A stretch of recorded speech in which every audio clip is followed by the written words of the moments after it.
Sinister.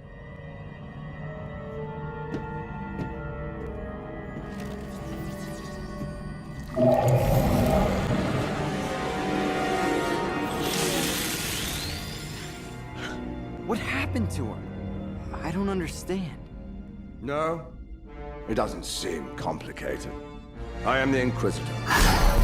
This is one of the most disturbing things Star Wars has done in a long time. What's up guys, and welcome back to the Stupendous Wave. The Empire's treatment of its individual citizens was often a cruel and blatant violation of their civil rights and the nature of human decency, as well as the Force itself. When it came to hunting Jedi, and Force sensitives in particular, this treatment was especially heinous, as Vader and his Inquisitors sought to hunt down and annihilate any remaining Jedi Knights from the previous order. Often, civilians got caught in the crossfire, and the ruthless Inquisitors would do anything in their power to find the Jedi. But what happened to the Force sensitives that they took rather than killed? What happened to prisoners of the Empire that were once Jedi? Well, stick with us today, students of the Force, and let's cover this. Spoilers ahead for Kenobi Episode 4. Today, we will be covering two situations. The first specifically relates to the scene in the latest episode in Kenobi, where Obi-Wan seems to come across the tombs and preservation chambers of former Jedi Knights. This is what the Empire did with former members of the Jedi Order that the Empire found, and the second is what the Empire did with Force-sensitive children that they found who had no former connection to the Jedi. We will be covering both topics here as they are both very relevant. First, let's cover these tombs from Obi-Wan Episode 4.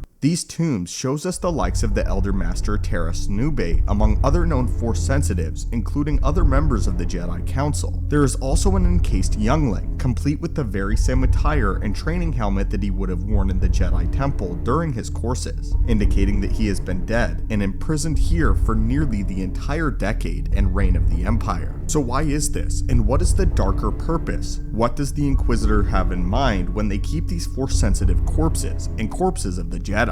The answer relates to a storyline that we've already seen unfold. In the first season of Star Wars Rebels, Kanan Jarrus and Ezra Bridger hear rumors that the seasoned Jedi Master and Council member Luminara Unduli is actually still alive following the events of the Great Jedi Purge and is currently in hiding. They come to learn that she survived Order 66 and was currently being pursued by the Empire, leading them to launch a rescue mission. Kanan does so as he believes that Ezra deserves a greater master than himself, believing Luminara to be the perfect teacher for the young fledgling Jedi. The two of them eventually track Luminara's whereabouts to an Imperial prison on the Stygian Prime. This is known as the Spire, which is important to note is a separate location from Fortress Inquisitorius that we see in Obi-Wan. The two Jedi are able to track her down through the Force and fall into a trap set by the Inquisitors in order to lure in more Force-sensitive individuals and former Jedi Knights that have survived this long. It seems as if this is the same basis for what the Empire is doing here with these tombs. These individuals likely still retain their presence in the Force as long as their bodies are preserved, and we know this due to the science of how the Force itself works. So why exactly is this, and why do they still maintain their presence in the Force long after they're dead? The presence of the Force is extremely powerful and has actually been known to linger in various locations, beyond simply just people. For example, where Emperor Palpatine died in the Death Star lingers a strong Force presence of the dark side. And not only this, but when Luke Skywalker eventually ventures to Naboo, he can actually sense the darkness where Darth Maul was cut in half by a Padawan Obi-Wan Kenobi, as the very presence of the Force lingers there. So, it makes sense that a Force signature would linger within an individual even after their passing. In The Phantom Menace, it is explained that midichlorians act as channels for the Force and allow a user to tap into their latent Force potential.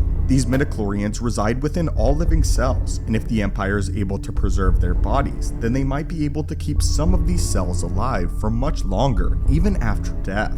Therefore, other Force sensitives might still be able to feel these individuals within the fabric of the Force, much like how Kanan and Ezra are able to track down Luminara in Rebels, as Kanan actually does sense her presence within the Force, and doesn't realize that Luminara has been long dead until it's too late. Since various Force-sensitive bodies have now been showed in Obi-Wan Kenobi, it's likely that this is the fate of all of them, and although they do serve as a sort of trophy, as we know agents of the dark side, including Vader and Sidious, are very high on trophies and keeping them from some of the most powerful Jedi that they have slain, it is likely that the preservation of their bodies has a much more sinister purpose, and that all of the Inquisitors display this same tactic that we see the Grand Inquisitor use in Star Wars Rebels. For example, say a Jedi Master lost their youngling during the events of Order 66, or any powerful Jedi senses a youngling's presence in the Force. They will then go to seek them out, which allows the Inquisitors ample time to prepare for the arrival of said Jedi. It's like the Grand Inquisitor says in one of my favorite scenes in the Kenobi series so far, that a Jedi cannot help but do the right thing. But at the same time, this is why the Inquisitors are so easily able to exploit this aspect of the Jedi Code. The simple fact that they cannot help it.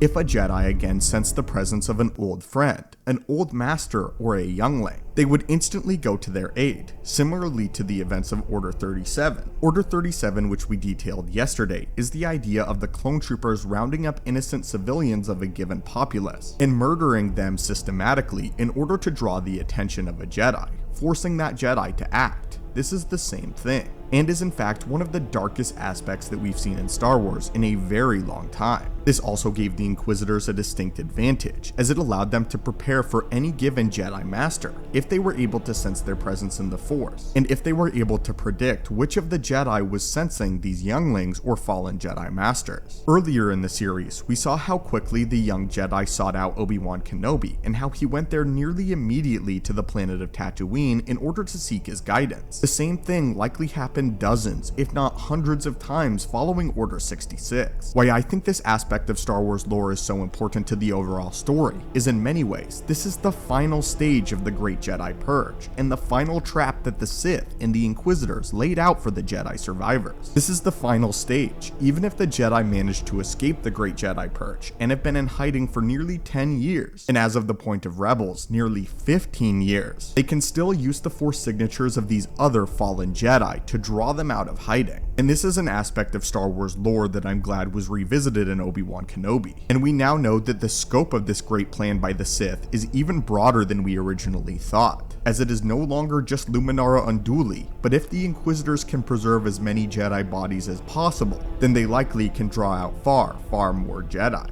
The reason in Star Wars Rebels Luminara Unduli was selected was because the Grand Inquisitor knew that Kanan had a small connection to her, and knew that she was a powerful Jedi Master, and the same thing likely happened time and time again. But anyway, students of the Force, what are your thoughts on this terrifying aspect of Star Wars lore that has now been revisited and a spotlight put upon it in Kenobi? What are your thoughts on Obi-Wan Kenobi seeing the tombs of many of these great and powerful Jedi Masters? Not to mention the innocent Jedi younglings. Stay tuned later on the channel as we're going to attempt to identify as many of these fallen Jedi as possible, as well as discuss in a later video what the Empire did with Force-sensitive children. That is perhaps an even worse fate than these Jedi. So if you're interested in either of those videos, be sure to subscribe. As always, acolytes from across the galaxy, may the Force be with you, and I hope that you have a great day.